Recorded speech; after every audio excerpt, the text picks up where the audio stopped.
কথা বলেছি এবং তাদের যে মূল দাবি সেই দাবিগুলো কিন্তু মেনে নেওয়া হয়েছিল। বেশিরভাগই তাদের দাবি ছিল যে তাদের যে 6 মাসের রেস্ট কোথা আছে, বিশ্রাম কোথা আছে, 3 বছর পর পর হয়েছিল এবং তারা জাতীয়করণের কথা বলেছিল। আমরা বলেছিলাম 1 সপ্তাহ সময় দিতে উপস্থাপন করতে, কিন্তু তারা আমাদের কোন কথা না শুনে এখানে সচিবালয়কে জিম্মি করে তারা একটা অরাজক পরিস্থিতি তৈরি করতে চেয়েছিল।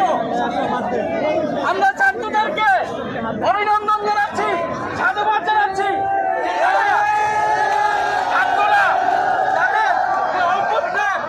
তাদের যে অভ্যুত্থান, এই অভ্যুত্থানের সরকারকে রক্ষা করতে, দেশকে রক্ষা করতে, যে কোনো ষড়যন্ত্র থেকে দেশকে রক্ষা করতে তারা সদা প্রস্তুত।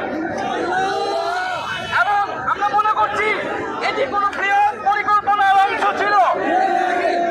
কেন দাবি পূরণ করার পরও তারা এখানে সচিবালয়কে জিম্মি করে অস্থিতিশীল পরিবেশ তৈরি করবে, যেখানে একদিকে দেশে বন্যা সংকট চলছে, সারা দেশের মানুষ নোয়াখালী, ফেনী, কুমিল্লার জন্য ত্রাণ বিতরণ করছে, সেদিকে তারা গোষ্ঠীগত স্বাধীনতার জন্য এখানে অরাজকতা তৈরি করছে। আমরা জনগণকে আহ্বান করবো যে আপনারা সদা প্রস্তুত থাকবেন আমাদের সাথে।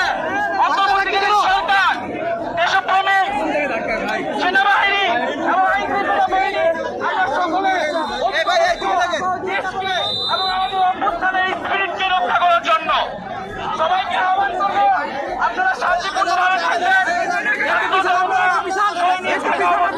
আমাদের কোনো ভয় নাই, ছাত্ররা মাঠে থাকা অবস্থায় কোনো ভয় নাই।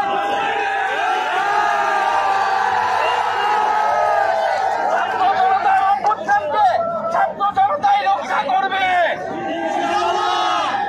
সবাইকে আহ্বান করছি আপনারা শান্তিপূর্ণভাবে থাকুন। যারা আজকে আমাদের ছাত্র ভাইদের উপরে হামলা করেছে তাদেরকে কঠোরতম বিচারের আওতায় আনা হবে এবং আজকে রাতের মধ্যেই তাদেরকে গ্রেফতার করা হবে। যারা এই ধরনের ষড়যন্ত্র করছে, এই ষড়যন্ত্রের পিছিয়ে দেওয়া রয়েছে, তাদেরকেও কঠোর বিচারের আওতায় আনা হবে। এবং সকলের প্রতি আহ্বান থাকবে, আজকে প্রধান উপদেষ্টা জাতির উদ্দেশ্যে ভাষণ দিয়েছে, সবাইকে ধৈর্য ধরার আহ্বান জানিয়েছে। আমরা বৈষম্য বিরোধী ছাত্র আন্দোলন রাষ্ট্রের সব বৈষম্য দূর করার জন্য এসেছি, কিন্তু সবাইকে ধৈর্য ধরতে হবে। অস্থিতিশীল কোনো পরিবেশ তৈরি করতে চাইলে সচিবালয় ঘেরাও করে জিম্মি করে কোনো দাবি আদায় করা যাবে না। আমরা সকলের যৌক্তিক দাবি শুনবো, কিন্তু কোনো অযৌক্তিক পন্থায় কাউকে জিম্মি করে কোনো গোষ্ঠীগত কাহিনী শান্ত আদায় করতে আসলে তা ছাত্র জনতা প্রতিহত করবে। সবাইকে আহ্বান করবো আপনারা শান্তিপূর্ণভাবে অবস্থান করুন। আমাদের সমন্বয়, আমাদের